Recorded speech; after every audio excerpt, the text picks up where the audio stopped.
effects on the body. What types of medical intervention has science discovered to help people survive and recover from them? As you watch the program, note information that supports or contradicts your understanding of heart attacks. Assignment Discovery now presents Body Story, Heart Attack.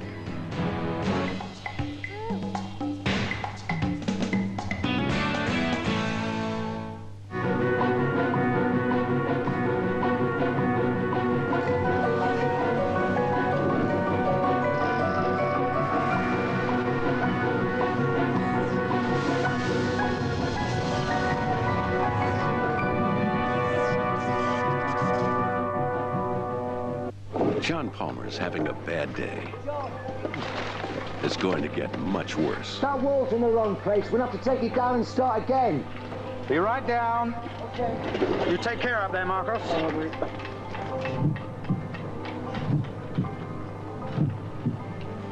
For 45 years, John's heart hasn't missed a single beat. But today, it's going to let him down, with dire consequences for his entire body.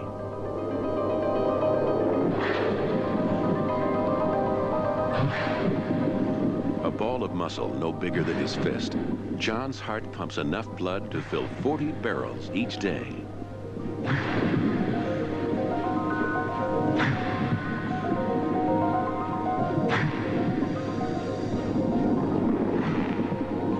Inside its chambers, red blood cells saturated with oxygen are sucked in and pumped out with amazing force. They are propelled into a network of blood vessels 75,000 miles long, which supplies oxygen to every organ and muscle in John's body. John's heart doesn't just supply oxygen to other organs, it also supplies itself. Clinging to its surface are narrow blood vessels, coronary arteries, which feed the heart's own muscular walls.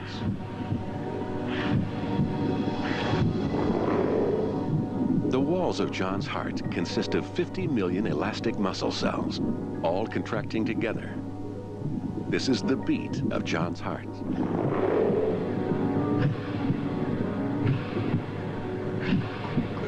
John, when you got a moment?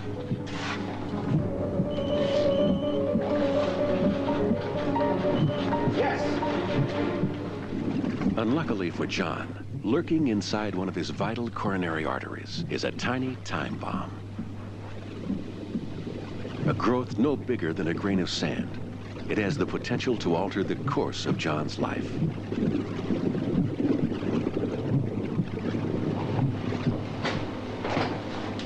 There you go. Just a job. Came free with our order. Looks a bit like Kenny, don't you think?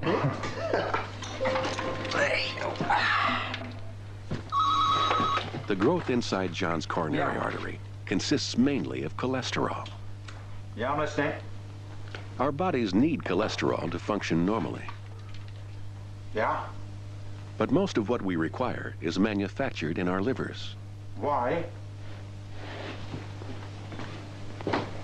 Yeah? John doesn't need the extra cholesterol in his food. The surplus seeps into his bloodstream. Small amounts can be transported safely, but too much and it spills out, polluting his blood with globules of free-floating fat.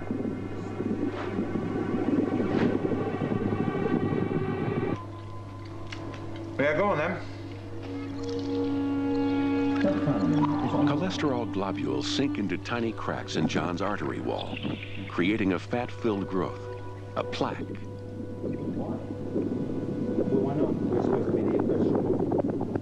Over the years, it bulges up and out into the artery. Slowly but surely, it begins to reduce the free flow of John's blood. Why? All of us have some plaques in our arteries, but John has many more than most men his age. Is it on the lorry? Is it on the lorry? The inner walls of his coronary arteries are riddled with plaques. Blood is being squeezed through vessels which are half the width they ought to be. 45 years of cholesterol buildup lurks beneath a thin and fragile membrane. What do you mean? It can't be delivered till when? Go on. John is suffering from advanced heart disease, but he doesn't know it yet, because so far, his heart has been able to compensate for the damage. Well, I'll just have to manage, won't I? Yeah. I'll see you later. Bye.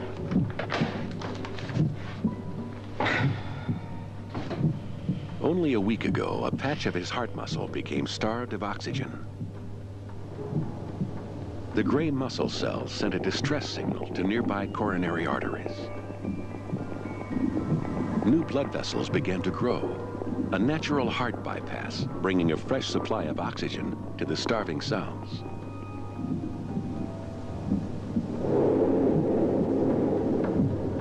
But this kind of bypass takes at least 2 days to grow. Too slow to save John if an artery were to block suddenly.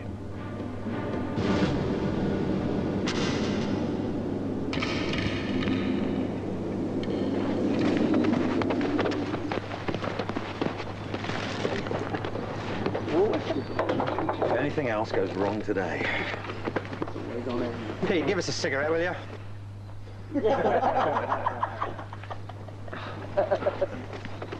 Give us a light one.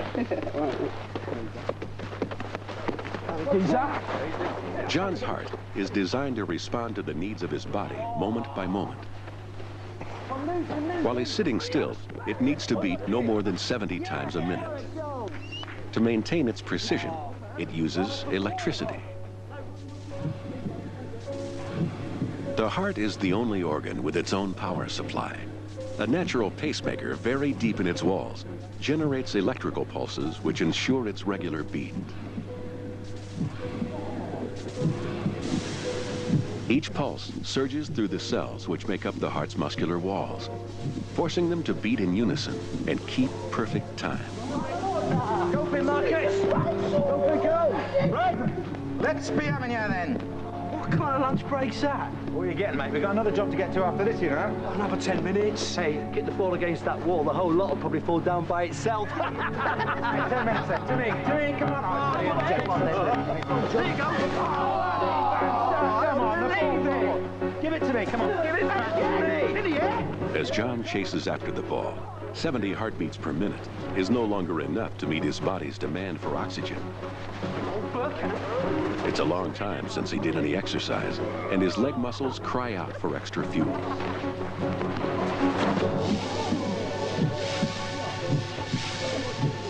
His brain sends an urgent signal to his heart.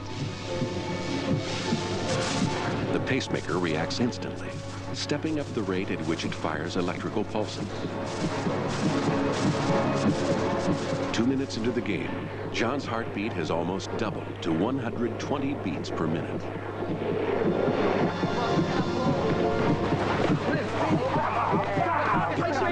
Even though he's the slowest player on the field, his heart is beating faster than anyone else's.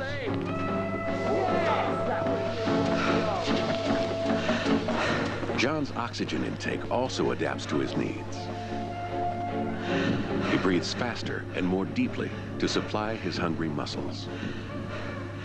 He's taking in nearly 20 times more air than normal.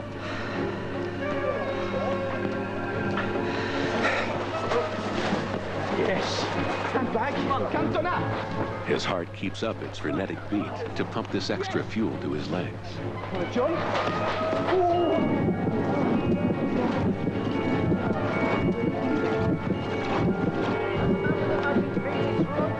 He must score, surely! Oh. Hey, your pants are restricting your movement, right, John? Simply to keep him in the game, John's heart and lungs are working at their limit. But by doing so, they're placing him in mortal danger. Blood is being forced faster and faster through his diseased coronary arteries. Flowing at 5 times their normal speed, blood cells eddy and swirl around his plaques. bombarded by red blood cells, one fragile plaque is under unbearable strain.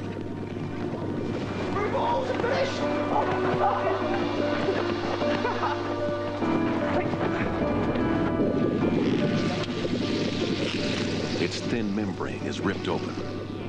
Within moments, blood cells start to clot around the rupture. Anywhere else in John's body, this clotting response might save his life. But here, in his narrow artery, the effect is quite the opposite. It's a bit hot, Johnny. Come on. Oh, no. The clot in John's artery traps more and more passing blood cells. It grows bigger, and the flow of blood to John's heart slows down. Downstream, the heart muscle cells are in peril. Their oxygen supply is dwindling, just when they need it most.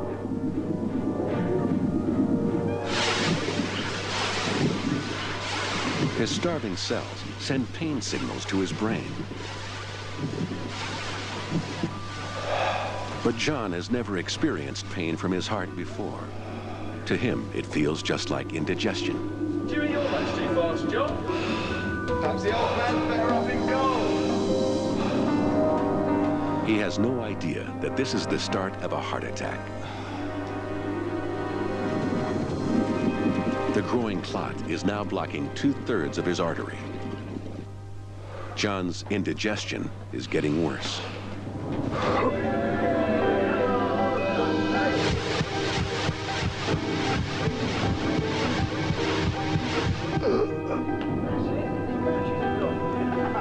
He feels a vice-like pain in his left arm. His brain is confused, overloaded with the escalating pain signals coming from his heart.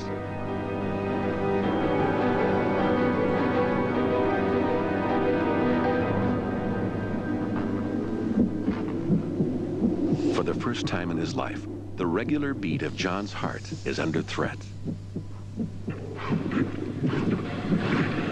A patch of 4 million muscle cells is running low on oxygen. John, what's up? What's the matter? 5 minutes after his heart attack began, John's body is struggling to deal with the crisis. His brain has triggered a surge of the hormone adrenaline into his bloodstream. This is one of the most primitive and powerful reactions in the human body.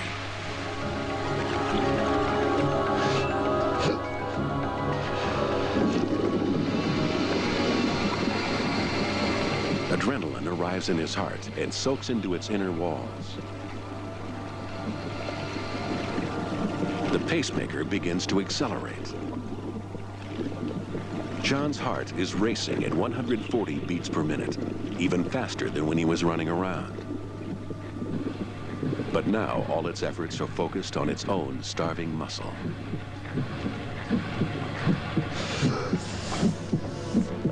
Call an ambulance.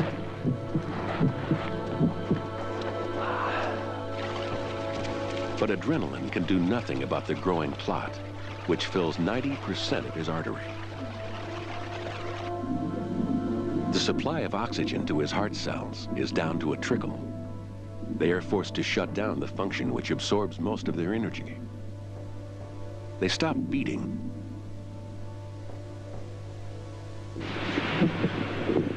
leaving the rest of his heart to take up the slack. John's weakened heart cannot sustain its beat much longer.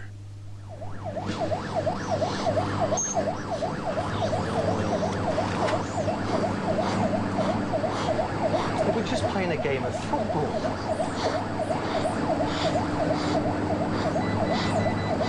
How's the pain now, John? Okay. He loves football, John. It's now 15 minutes since his heart attack began, and the flow of blood through John's artery is almost totally blocked. The heart muscle cells no longer have the energy to hold themselves in one piece. Their thin membranes are starting to leak.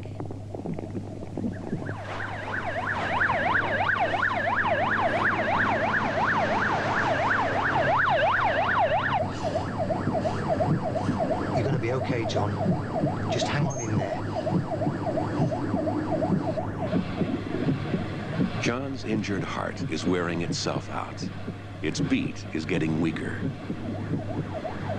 The effects are beginning to tell on the rest of his body. John is struggling to breathe because his lungs are filling with fluid. As his heart weakens, blood backs up in the vessels coming from his lungs. The extra pressure forces liquid out of his blood into the air sacs of his lungs.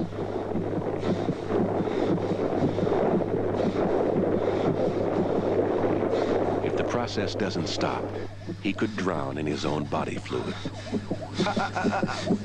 You must keep this on. Nice, steady breaths now.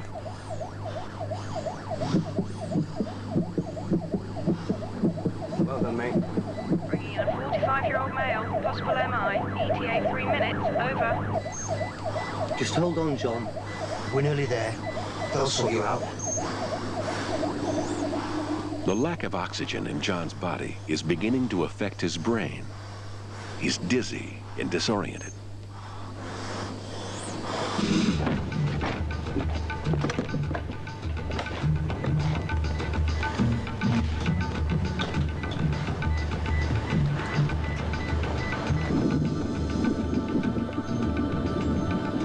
Time is running out for John.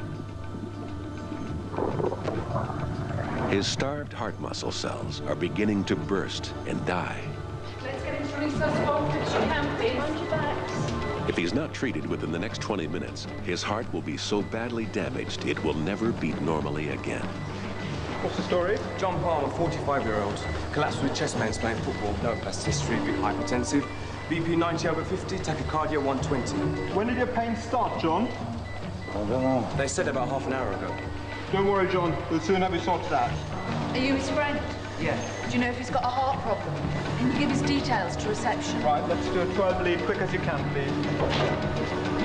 Okay, 1, 2, 3. John is losing 500 heart cells each second, and unlike most cells in his body, they can never be replaced.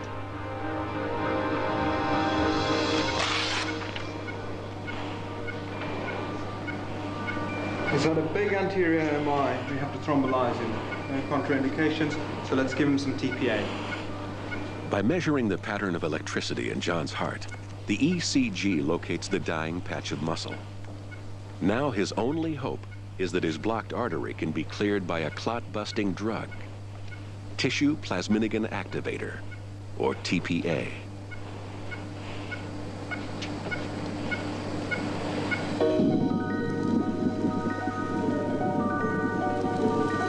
The TPA must reach the clot before so many heart cells die that his heart stops, and he dies too.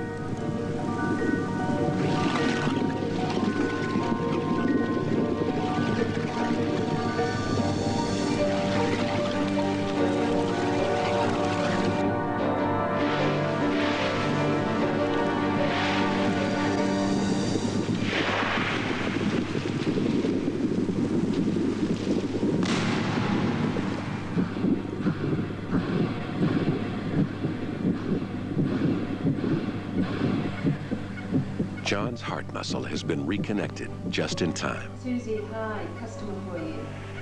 Only 500,000 cells have been lost. The survivors are starting to beat once more. His condition has stabilized. Can you have a bed ready in about 10 minutes?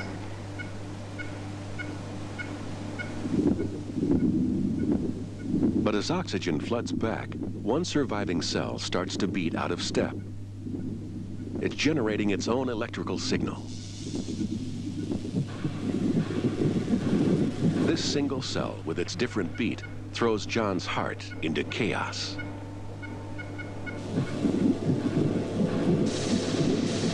Its signal clashes with the pacemaker's. Electrical anarchy breaks out. Without a unifying pulse, his heart is unable to beat. It is in VF, ventricular fibrillation.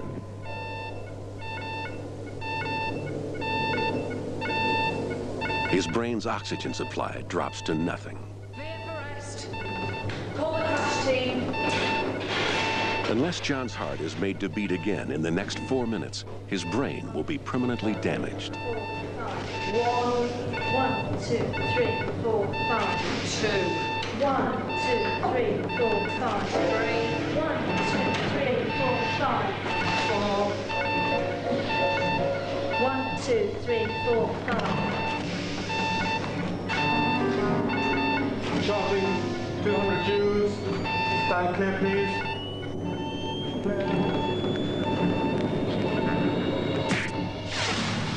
The shock is 130,000 watts, enough power to light a football stadium. It's not designed to start John's heart.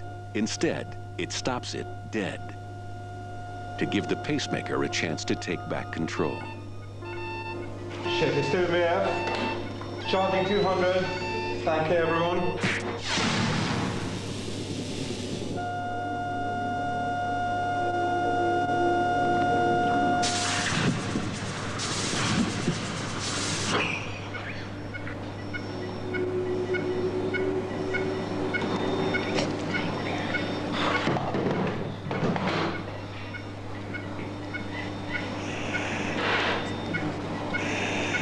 Okay, thank you, everybody.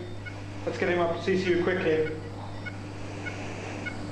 It's all right, John. You've done really well. Your heart went into a funny rhythm, John, but you're going to be okay. Okay?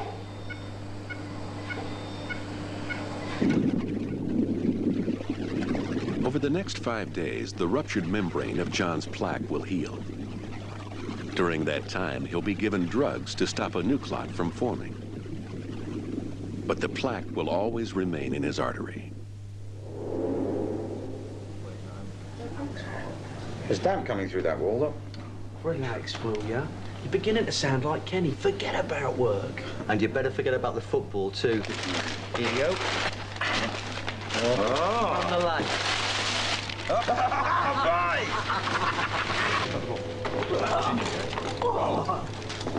John has had a lucky escape. It's through! He's taking it all the way! There to your right! For the rest of his life, he'll take blood-thinning drugs to prevent his arteries from blocking again. On his heart, the 500,000 cells that died have left a scar. A permanent reminder of the trauma it has suffered. Get it in the net, come on! No! This is incredible! It's last Christmas of your managed team! Come on,